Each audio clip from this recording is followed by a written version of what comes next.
Good morning, good afternoon, good evening, and good night, wherever you're joining us today in today's live lecture coming to you from Nkolo Mahadum Wisdom University.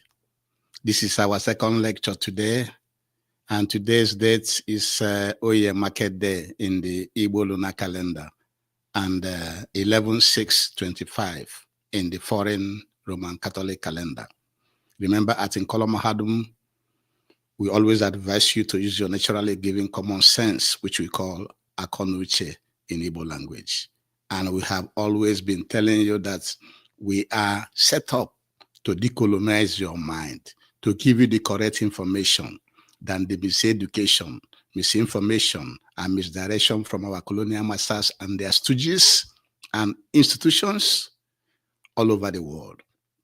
And we are packaging and presenting our lectures from the Igbo man, the Biafran and African perspectives.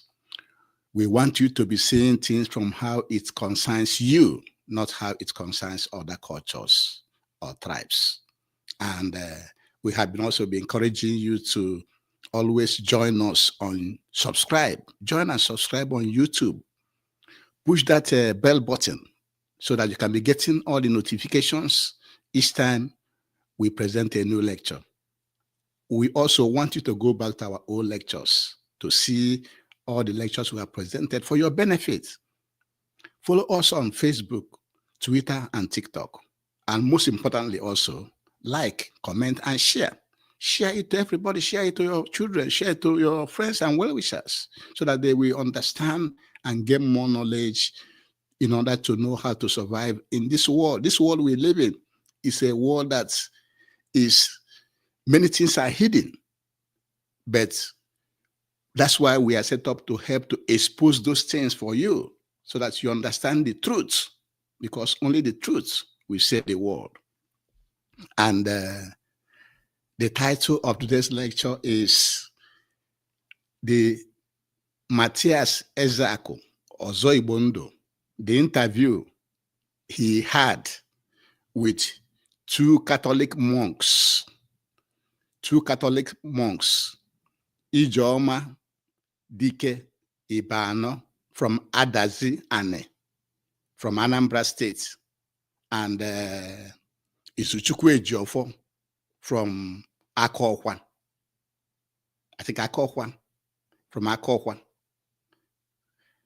The interview, the revelation from these two individuals who had been Catholic monks working for the Catholic Church, we also help to provide you a lot of information, a lot of revelation, so that you understand what is going on in this world.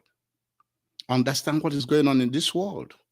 And for you to know that the foreign Christianity of any form, be it Catholic, be it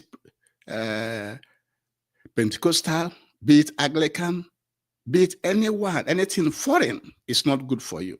It's meant to deceive you. It means to keep you poor. It means to keep you, in one place. That's why you should reject it. We encourage you to reject all foreign Christianity in your life. Reject it so that you can be able to advance to so many things that you need in this world. Without wasting much of your time, let us go into the interview between Mathias Ezeaku and the two Catholic monks, and you will hear a lot of things from that interview. Let us go to that interview so that you will see it.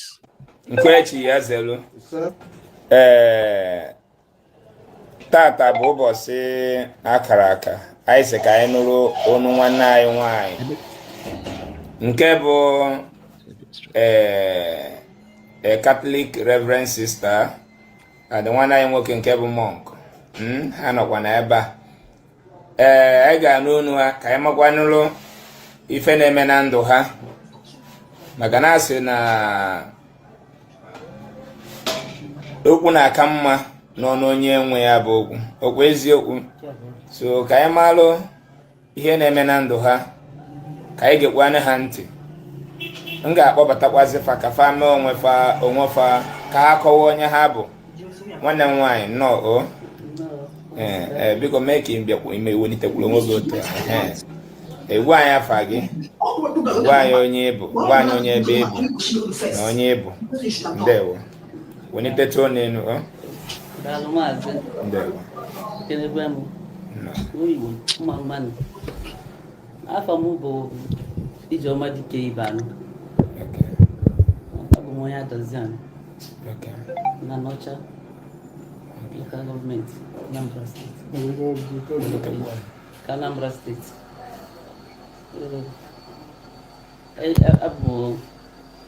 Abụ m Catholic. Amụnyere m na Catholic Church. Ebe a nka nnọkọ wee chiebuza ihe mgbazi Catholic Hermit. Catholic Hermit. Okay. Maazị. Kekwa n'afa gị ya? Maazị Izuchukwu Ejiofor. Abụ m onye aka ọkwa.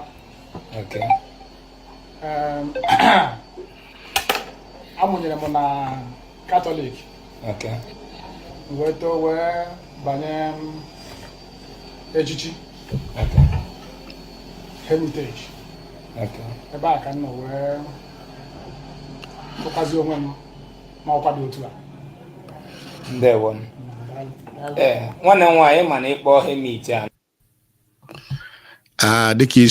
Like you must have seen, both of them were born into the Catholic Church. They were born into the Catholic Church. So they grew up in a Catholic Church family. They don't know any other thing. Their parents took them inside the Catholic Church, and that's how they grew. And the experience of these two people, Ijeoma Dike Ibeano and Izuchukwu Ejiofor, is the experience of most Africans, especially Igbos and Biafrans. This is the experience of most of us.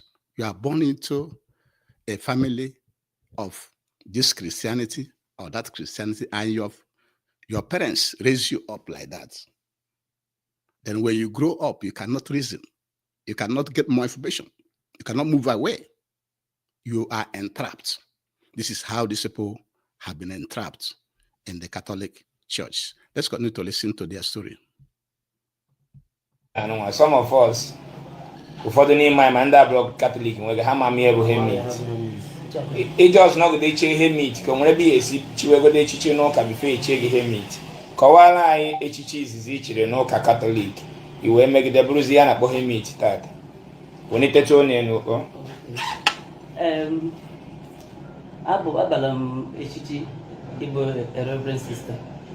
Ebidoro m njem a nwa na Active Life. Active Life where banye monastery. Monastery where banye Hermitage. Maka no Hermit bụ na mụtara monastic life. Etu aka nsi wee fụọ onwe m na echichi. Hermit anụwa ọ dị na church. Ọ dị na Catholic Church. As na before Hermit. Ị ga-ama ihe gbasara monastic life. Ihe gbasara monastic life. Okay. Anọgo m monastery ya almost 5 years. Tupu m banyezie Hermit Catholic Church. Wechibanye echi. Okay, kedu echichi izi ichiri na Catholic Church? Echiri m achiri na monastery. A na-akpọ first profession. First profession na monastery. Before we continue to listen to them, let me explain certain things to our listeners, to those who are following us, to our followers. We want you to know that the world, this world that we live in, this earth that we live in, have been in existence for 3.5 to 3.8 billion years. The world we live in have been in existence for between 3.5 to 3.8 billion years. And then the Christianity started about 2,000 years ago. In fact, a small Jewish sect in Judea,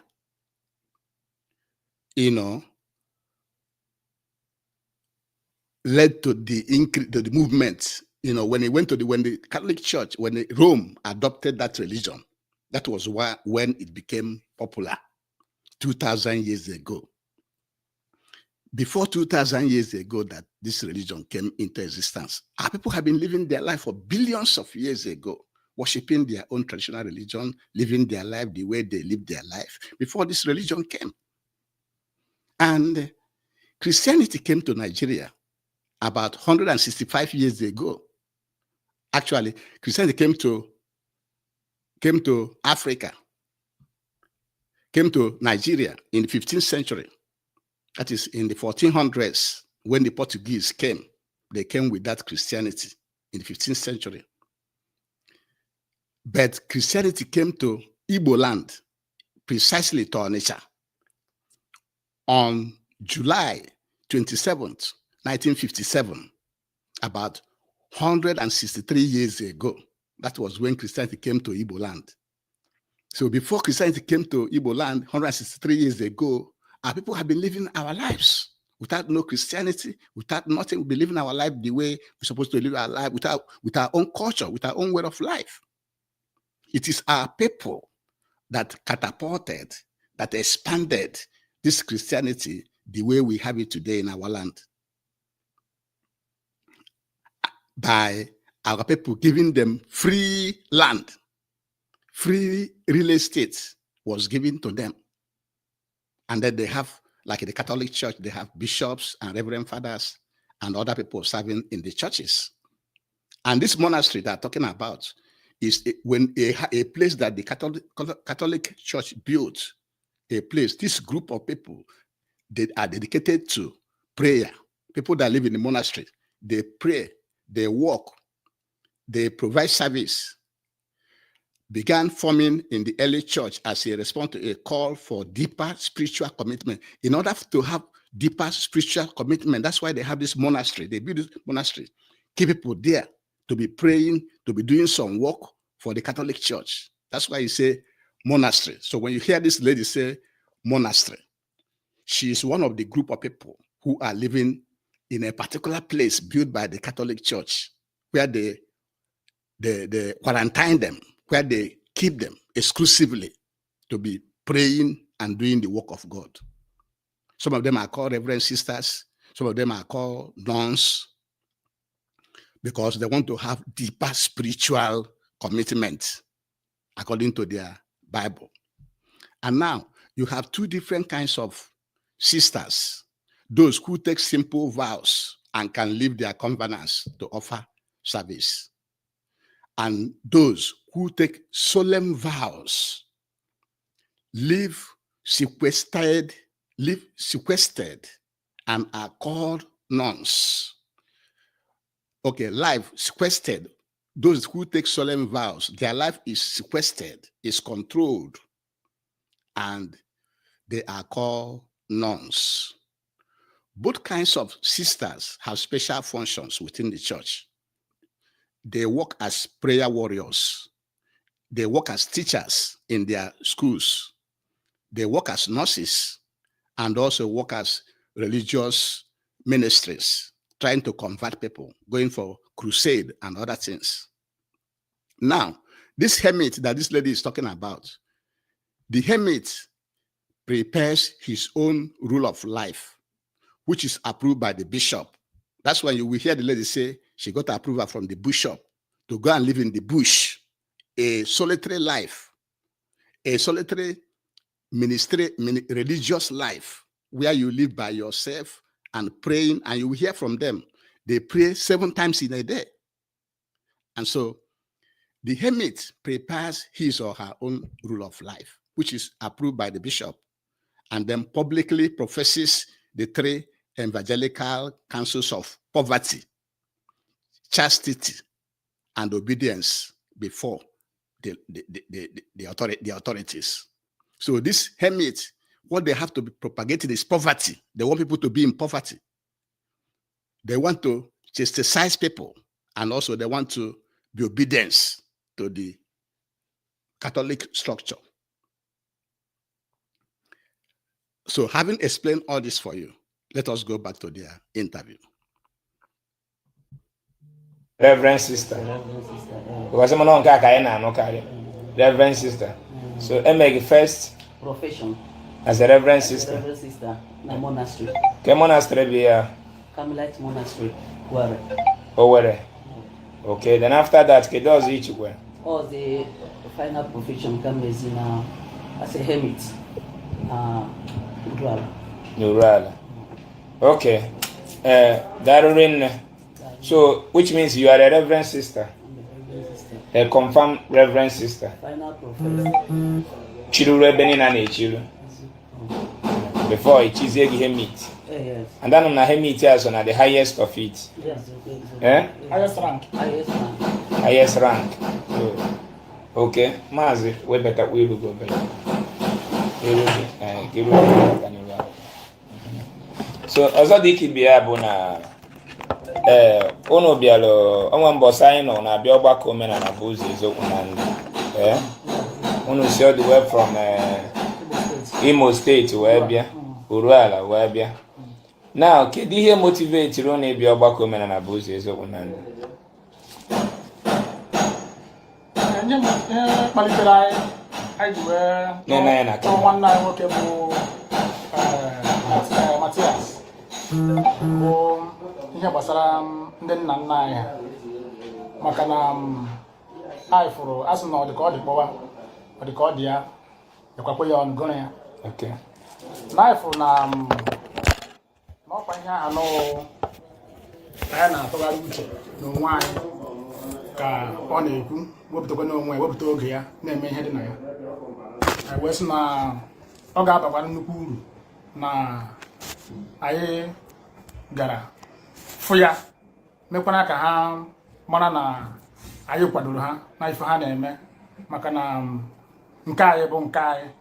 Ọ bụ eziokwu na dịka esi wee zụọ anyị dịka ndị ụka, anyị amaghị ihe ọbụla gbasara ọdịnala na ihe gbasara ụka na ụka ka onye anyị fụrụ onwe anyị too wee na-echukwe, maka na ka esi wee gwa anyị na nọọ nwa bụ the highest sacrifice ị ga-eme na ndụ gị, iwere onwe gị chụọ ịmalụ dị ịmalụ nwaanyị na-atụ onwe gị ahụhụ ka i wee jee n'igwe.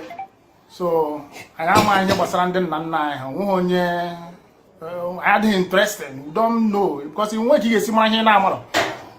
So mana mgbe ya bụ ihe bịara wee dị ka ọ dị, wee na-ajụ ajụjụ, ịma ihe na-eme anyị nwa bụ ndị Igbo bụ na anyị anaghị eme research na ọjọọ akọchara gị buru otu a na-akpagharị ịma njụ ajụjụ. So mgbe ya bụ mmụọ ajụjụ ahụ batara anyị n'ime, anyị na-ajụ ajụjụ wee sị mba na anyị ga-akụ ka anyị ga-ajụkwa nwanne anyị nwoke ahụ Mathias Ezeaku ka ya bụ ihe si aga na ndụ ya, ka o si wee gbapụ ụdị ọsọ ọgbapụ. So ya mere anyị ji wee kpekọrọta ụbọchị ahụ na wee sị mba na anyị ga-abịa ka anyị fụ Chineke na wee mee ebere, Chukwu na ndị ala wee nye aka, anyị wee nweta ụbọchị ahụ wee sị anyị bịaba. Anyị wee bịa ọ bụrụ na ọ bụ ka ọnwụ wee gbuzie ka arụrụ aka. So anyị wee welite ụkwụ, Chineke nekwa ebere anyị fụ that day anyị bịara. Anyị dịkwa obi bụ anyị sọ pọrịna mgbe a bịara ije ahụ. So wee fụ na ọhịa ekwuru ka a na-eme, maka na ndị nna nna anyị kpagburu ha akpagbu, ụka ka eji wee kpagbu ya.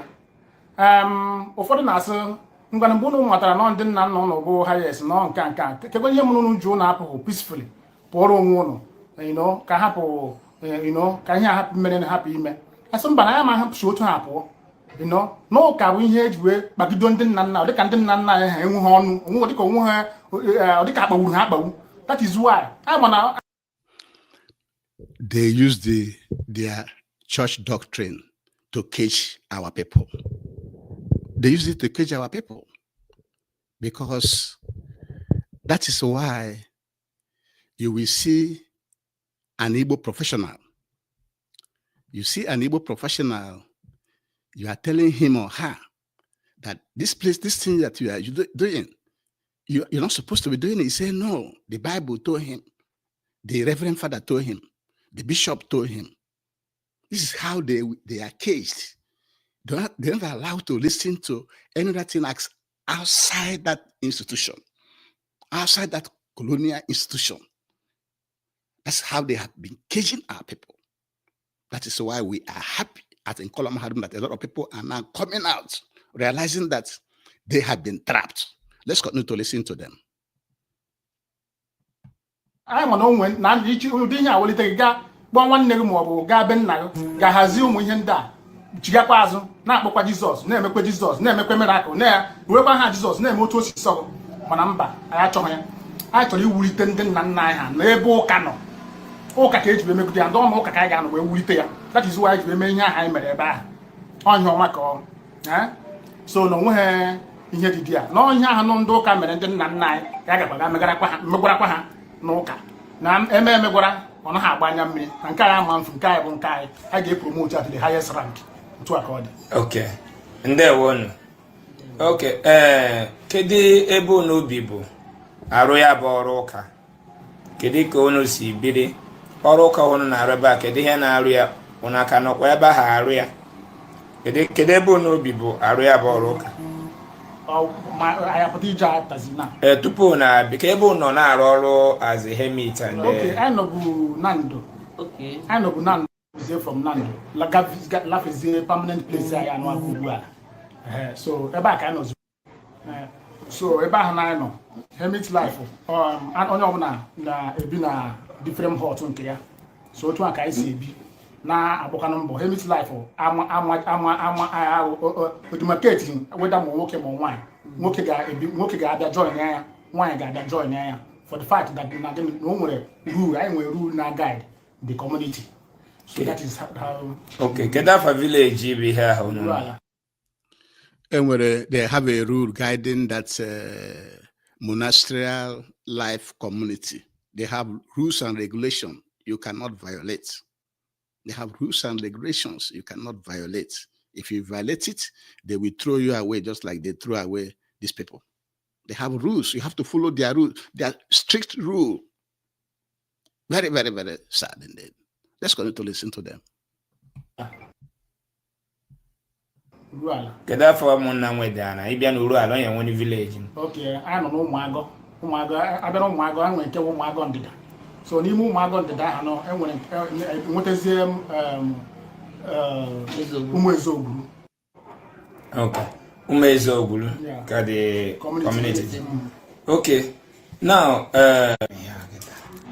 Keta do nyabolo.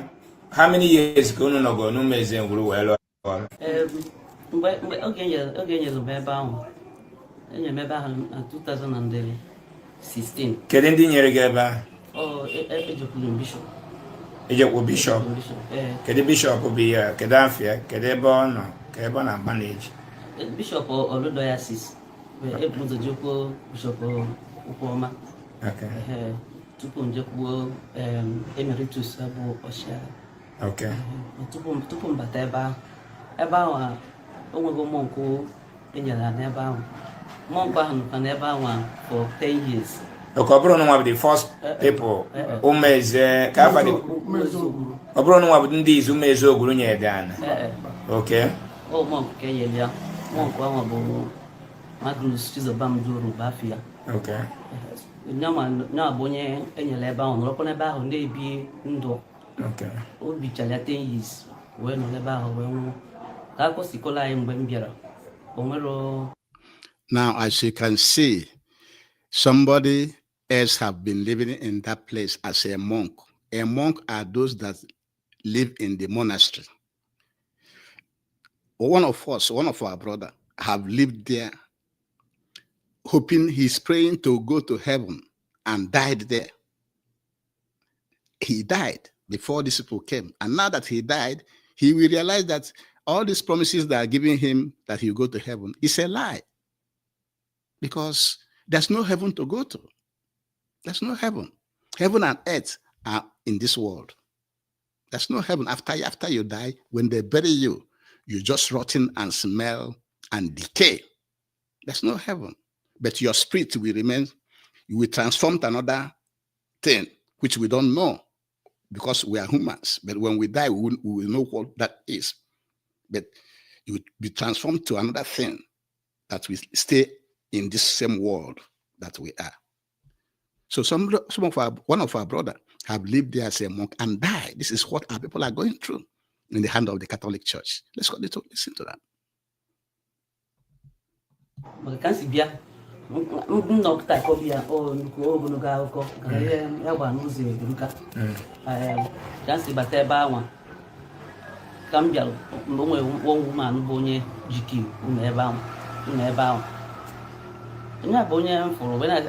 say natural in life brother the woman was okay. I just forever. I just was not GQ no. But for over the brother over 3-4 years ago.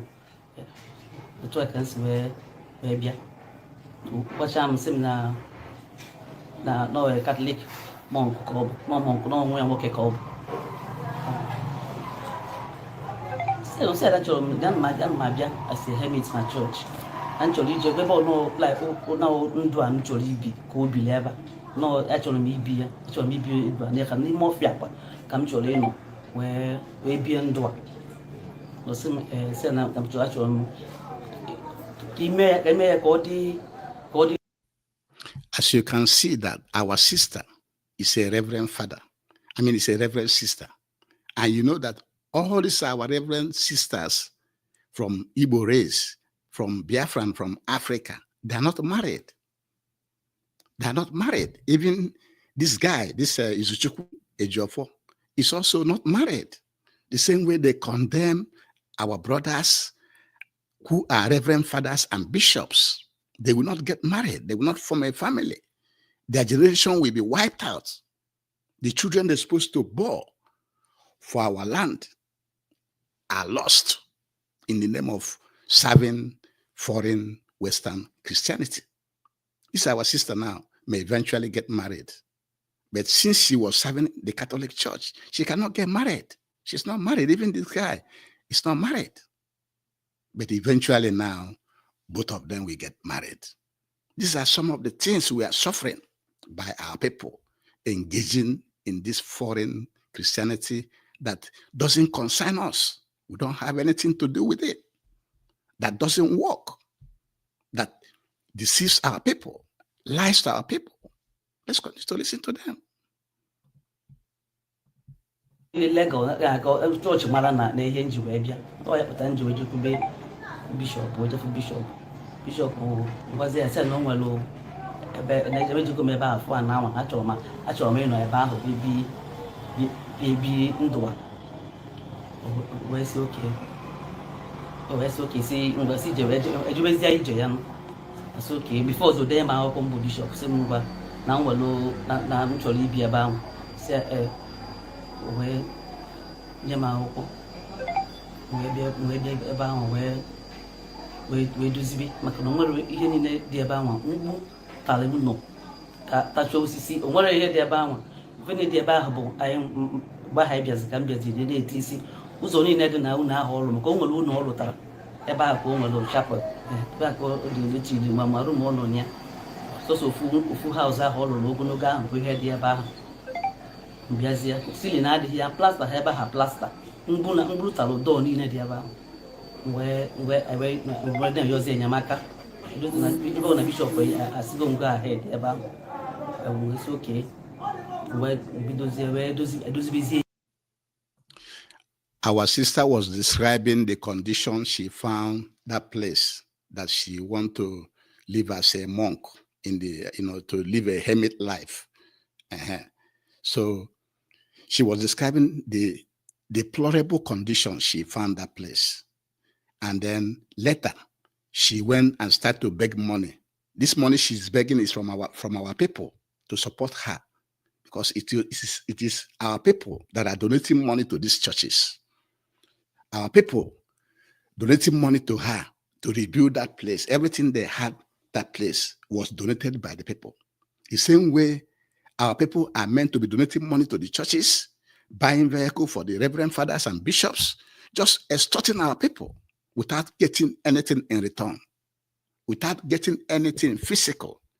than telling you that you will go to heaven when you die, which is a very, very big lie. Let's continue to watch our sister. Let's continue to watch our sister.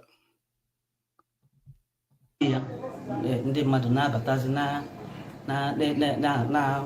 na-esonye na ndụ a maka na enwere na m experience monastic life before nkwubekwu hermit je enyi na eduzili ebe ahụ si ka anyị na-eduzichezi ya ewee na-agwazi bishọp na achọrọ m ime nke a na-akpọ nkwa ikpeazụ ebu m ụzọ jekwuo ọchịagha na maka na o nwere maasị a na-aka Catholic Church na-aka aka mgbe nya ka eji wee chi Fada Tansi fada jikwala ya chi bishọp ọchịagha fada mgbe m gwara ya maasị ya nsị a na-achọ m maasị ya ọsị m ọdịchịcha ọnwụ n'ime obi ya si m wee sị m na mgbe je gwa onye nke bụ nọchizi na-abụpụ incumbent wee sị ya na achọrọ m iji maasị ya wee mee final profession n'ebe ahụ ọsị m ka ka si like maasị ya si na like n'ebe ọ na chọọchị emebeghị ya abolish na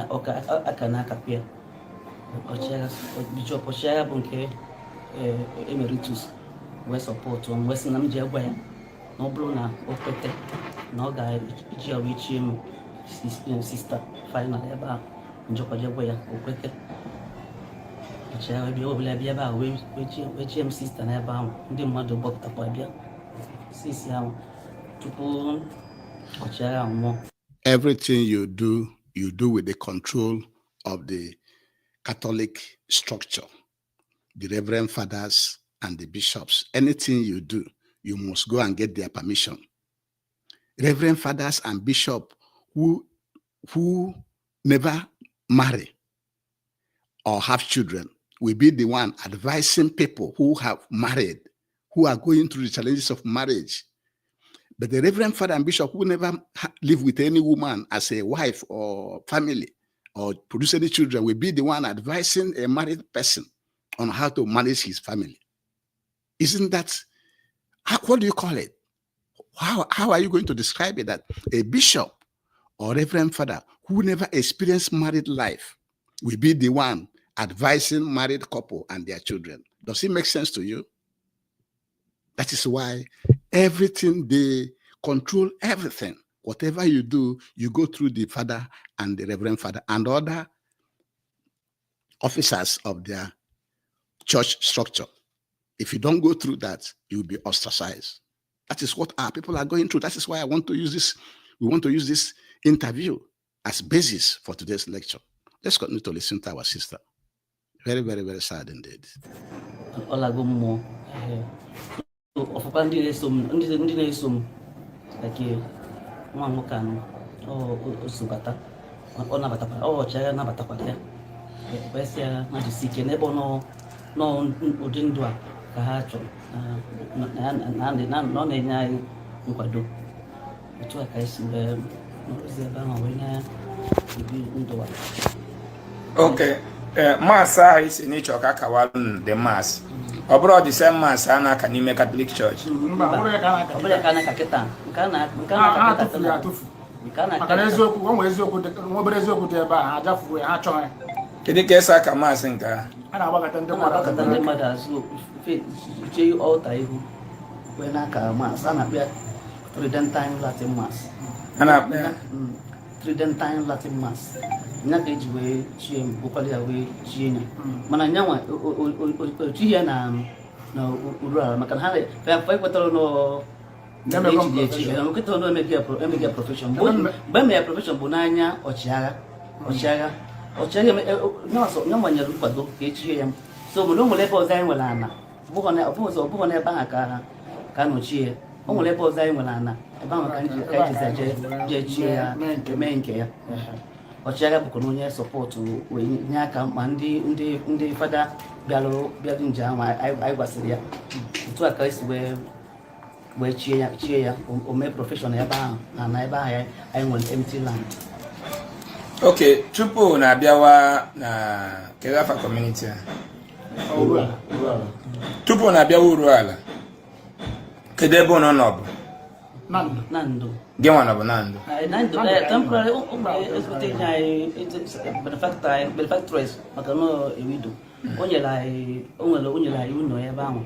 I will be do. No, I go like mass boss. Go like many things. Tabernacle, Jackamas, Jackamas, no, go like, yeah. No, none that one, none on the Catholic Church. I go game there and none do. I diploma bishop no Westiana. You do education, Jeju, I say, near a job be life for nearby no. Oh, man, I know young Bishop Nkeno Zaguli Riketa. Bishop Onya? Bishop Isuzo. Ejeku Mia, Monia, will say a life, which you said. Instead, do that, maybe life for each of life from another assist. They do requirements. Osuno, Onya smoke, you see the mother.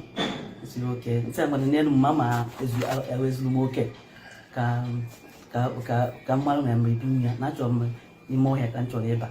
If you go. So, also, can you make a keep of select it up by more hair? So, no more now, no, you're not close to them. Vocation ditch. Okay, now, Bahono Nando, okay, the parish Catholic Church, no, under. I know under St. John of Arc. On an joke on Sunday. I did joke on Sunday. Name the parish. Kedebo is going to wear the Nanda. Oh, Cambatara. It's in Ghana. It's in Ghana, but where there's an under. Keep message Ghana. I am Ghana, and a community, a Carmelite fancy where talker. One more I say natural more, and I can adjust me no. Okay, which year your first Reverend Sister's neighbor, training of Reverend Sister, which year? About since 2003, when I eventually I didn't know 4 years. I go for alcohol, enjoying Karma. In about 2 years, I go for alcohol. Bayako was over. November was 5 years. 5 years, I can complete. I took my Bahamian first profession. So, first profession, Melopona, na monastery, Camelia. It was 2013. Come my first profession, na monastery. 2013. So when you're a Reverend Sister gave both of my first profession. My first profession. Okay, now eba hono no kwa na Uruala Kafa community. You can see that our sister Ijeoma Dike Ibeano have been a Reverend Sister since 2003. Almost 22 years as a Reverend Sister. And they've been transferring her from this place to that place. She even went to Ghana. You see, they've been transferring her. That's what many of our people are going through. Let me tell you, if the Reverend Fathers and sisters come out to speak what they are going through under the Catholic Church, you will know that the Catholic Church is not for us. If they open their mouths, or even if the women that goes to Catholic Church open their mouths and say what they're going through with the Reverend Fathers and bishops, you will know that the Catholic Church is not for us. As it is now, the Catholic Church is not good for Africans. Let's continue to watch them.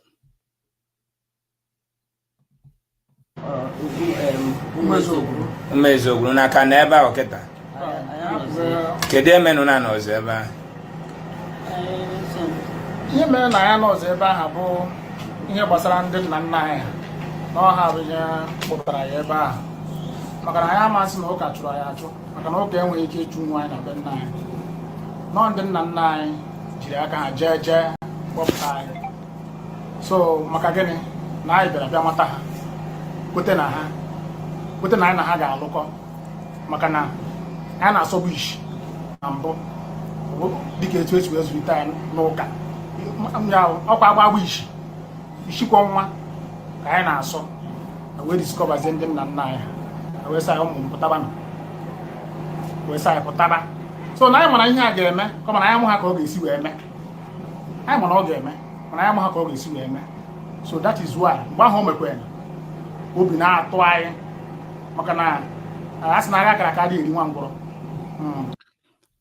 Ọ bụrụ sọsọ unu nọ n'isi, ọkọtọ ndị be anyị na-eje ụka ndị ọcha nọ n'isi, anọba n'isi, ị na-agwaba ụfọdụ asịghị not even choose. How can you choose something like that? And the most annoying one bụ na ọ bụgodị nọ ndụ nọ be anyị, ndị bụ na be anyị na-akọ otu akụkọ ahụ, ị na-ege ntị, ma nke bụ ndụ n'obodo oyibo, ọkọtọ ndị n'obodo oyibo padis foreign Christianity n'isi, ị na-agwaba chi na-efutaba na-asị gị not even choose. Ọkọtọ ndị be anyị na-asụkwa otu asụsụ ahụ due to being ignorant, due to not knowing that they have been caged, not knowing that ha nọ na-agbụ, wadụ na-agbụ, nwanọ na nsogbu, dịka nwanne anyị nwoke kwuru. Ka anyị na-awọchikwa na nna ndị be anyị.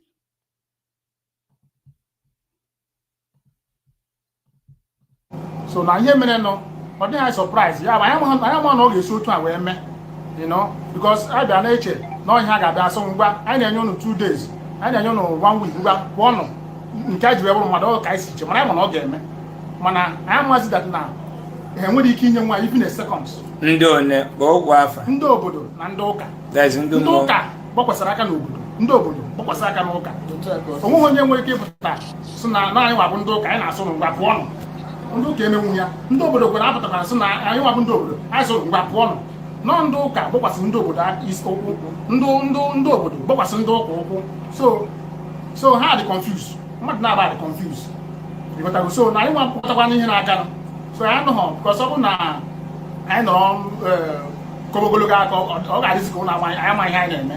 So that is why anyị ji wee sikwa gịnị kwara onwe anyị jeje. Ịghọtago? The community a confront unu so unu pụwa gwogwo mbụ ndị obodo ka afa the community again mmezo. Okay, unu wee pụọ, right? So kịta now unu apụrụ n'ụdị ka unu chiekwa na okpukpere Catholic Church, ka unu apụ unu na-echietego azụ na omenala nna unu. Ya na-agwa na Catholic Church eme omenala ya bụ ihe kpọpụtara anyị, na onye ma kpọpụtara anyị. Ọ bụghị anyị agbagoro Catholic odibo for how many years, onwe ihe agbapụtara. Ịghọtago? Okay, life hemet anụnwa, kedu ụdị life unu na-ebi ebe a, kedu ihe bụ ọrụ unu everyday?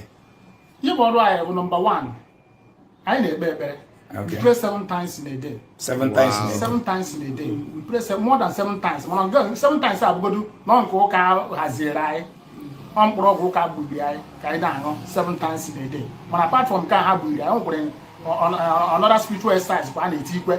Ọ bụrụ na agụmanya ọ karịrị, ịghọtago? Mana agbagolu Catholic Church odibo for so many years, o nwere ebe gbata Catholic Church. Ada anyị nwaanyị anọgo almost 20 something years na Catholic Church, o nwere ebe ọ gbata. And then na life hemit na na-ebu na-ekpe ekpere 7 times every day. O nwere ebe dị iche na ndị Muslim. And ịma na agwala anyị that na the Muslim religion and this Western Christianity wana aboshi from Rome, or Rome develop wana abo. So kino na ndụ na-ekpere 7 times a day, or the same thing elend Muslim si ekpere. Onwe ebe ha na-ekpete na ekpere. Ikpeche ekpere mana ọ ga-ada from heaven. The answer is no. You know, na-ekpere agụ ekpere ka na ekpe. Let's continue to listen to them.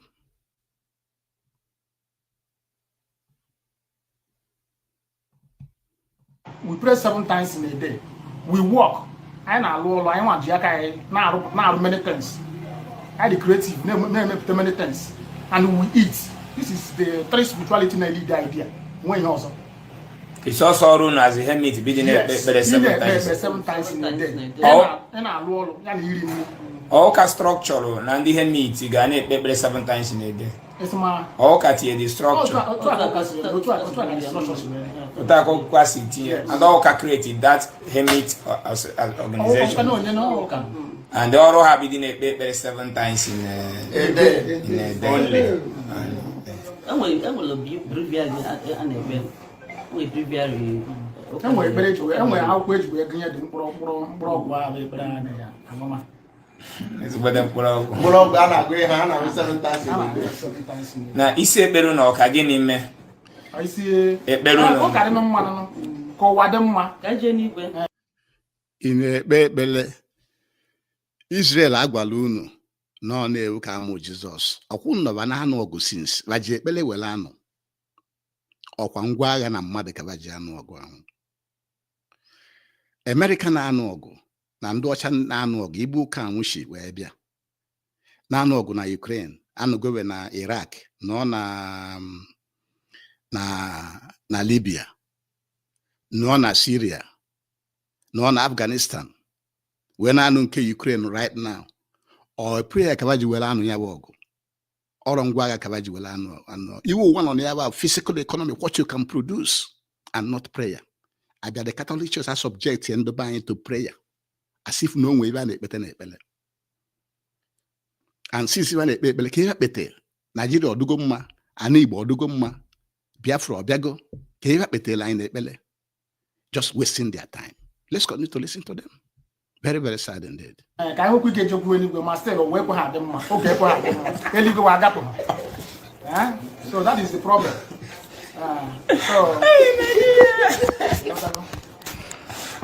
Religion na-enwe ụka na-agasa Pope Francis bumata Pachamama na Rome ọkwa arụsị ndị Amazon bumata ya na Rome ọkwa mbumatazie akwari ọmụmụ n'ebe a nọkwa n'uru ala ọsọta bumata ndị ichie ọra mmụọ ndị ichie niile ala Igbo niile bumatakwa ya ebe a ọsọta adọgota ọra asị mmụọ na-apụ apụ jiri mba gbata ụgwọ jiri mba oke osimiri ntụntụ mmiri na-ebu ogwe ọsọta ameweze ka anyị maa akara aka dịka nwa Igbo dịka nwa afọ ọsọta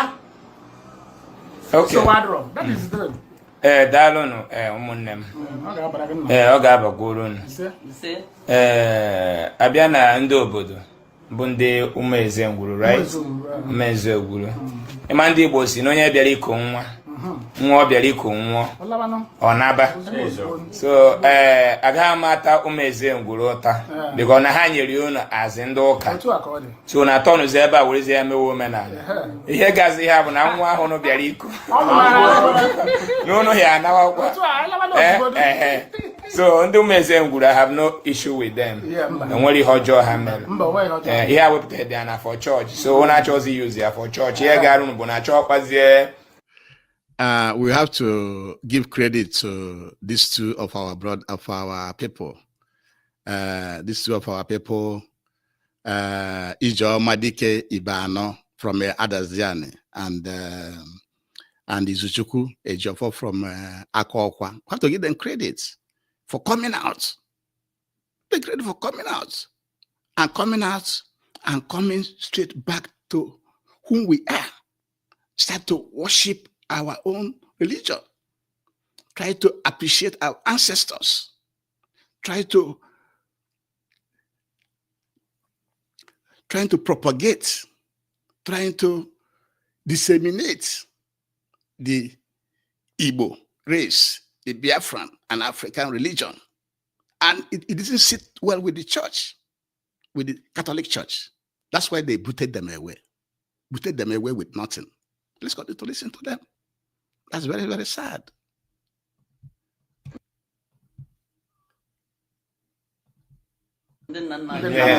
Onwezikwa ndị siri unu bịa na-ewere nke afọ omenala fine ịghọtago so unu anụgo ụmụnna anyị ihe ha kwuru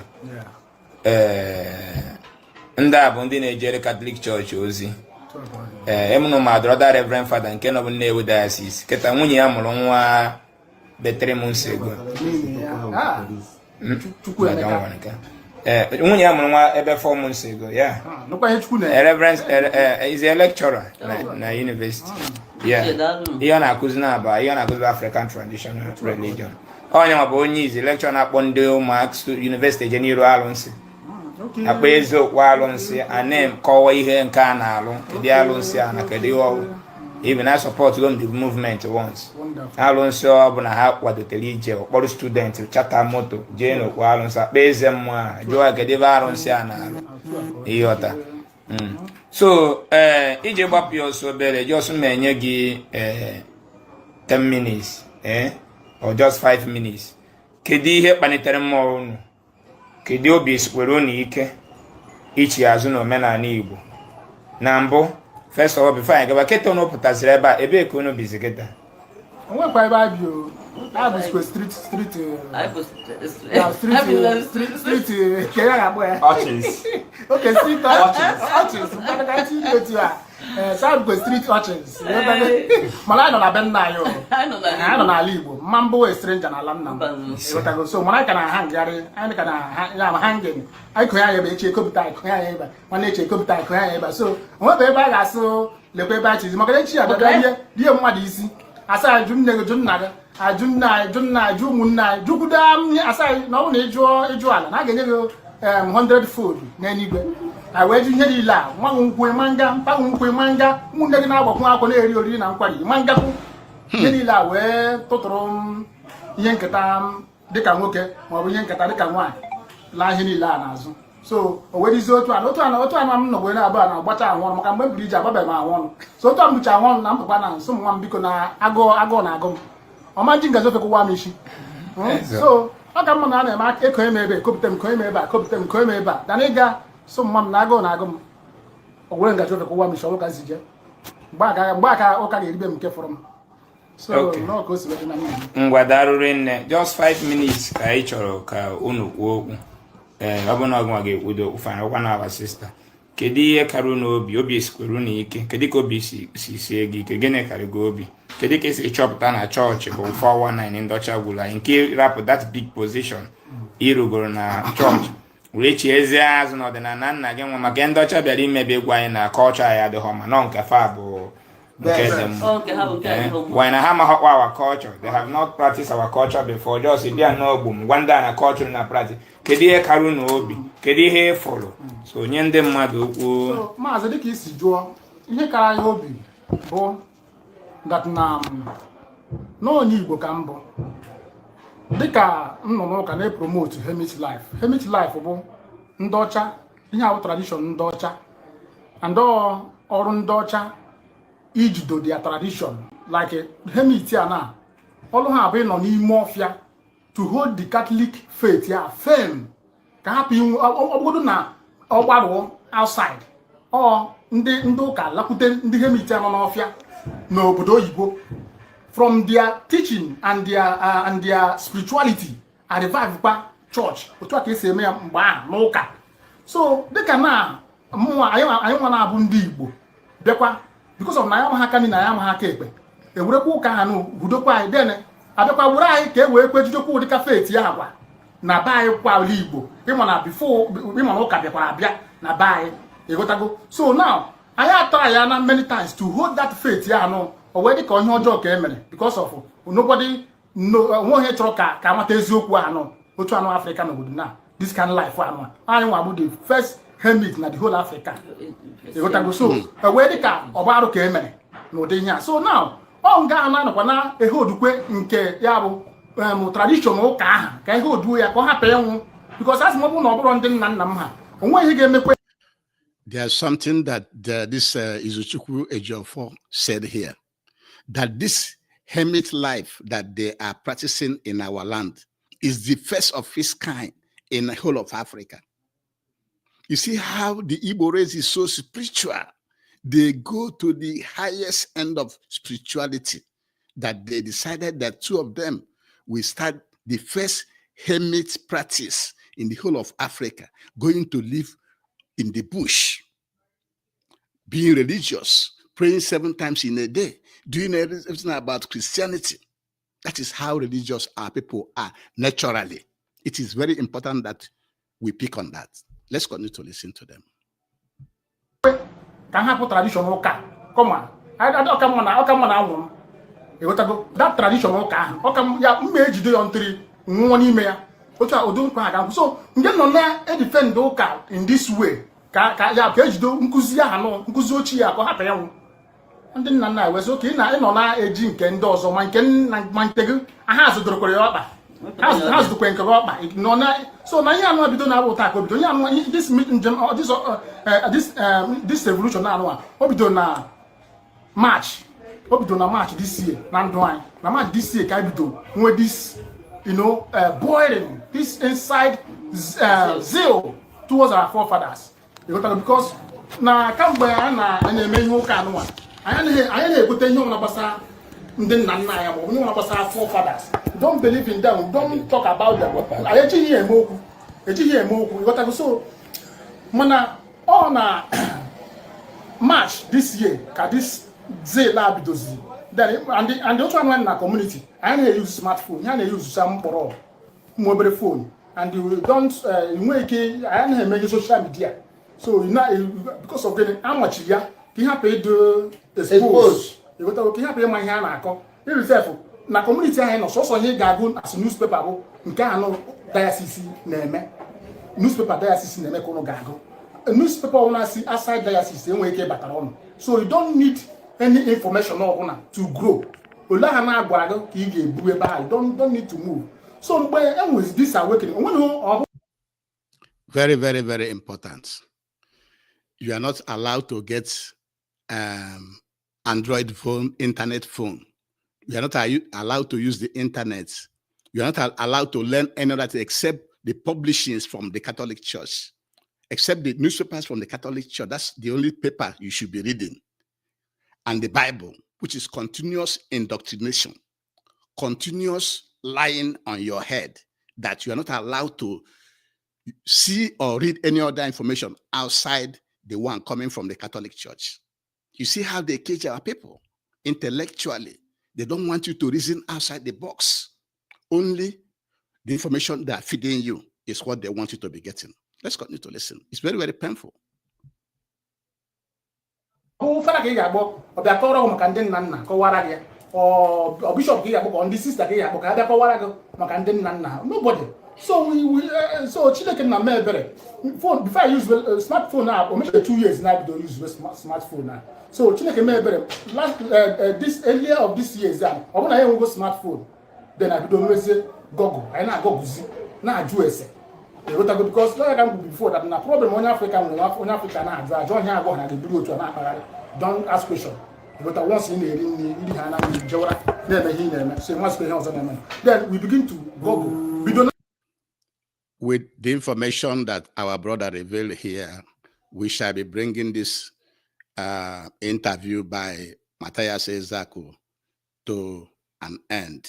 We want to thank Mr. Mathias Ezeaku, Ozoibondo of the whole Africa, for bringing these people to reveal everything they have revealed in this interview. Because this guy said, Izuchukwu Ejiofor, he said that African man don't ask questions. Whatever they tell you, you believe and be working. No. That's why we open Nkolom Hadon Wisdom University for you to think outside the box, for you to do your own research, for you to be free from colonial misinformation, miseducation, and misdirection. That's why you should subscribe. Join us on YouTube. Go to that bell button and press it so that you can be getting all notifications from our lectures. You have to be free from mental slavery, mental colonization, mental manipulation, so that you can be a free thinker and do things the best way you can. It is very, very, very important that our people understand that the Catholic Church and all the foreign colonial churches are not good for our people. Get out of there. Get out of there before it is too late, because you are wasting your time. And with this, we shall be bringing today's lecture to an end. Find this interview from Mathias Ezeaku and listen to the end. Because of my schedule, I cannot continue to play the rest of the interview, but find it. It is very, very interesting. But also listen to our analysis of that interview and analyze it your own way, because we Africans, we Biafrans, we the Igbo race must be mentally free. Thank you very much for listening. Please like, comment, and share, and then subscribe on YouTube. Follow us on Facebook, Twitter, and TikTok. Thank you very much. Have a good day. Bye-bye.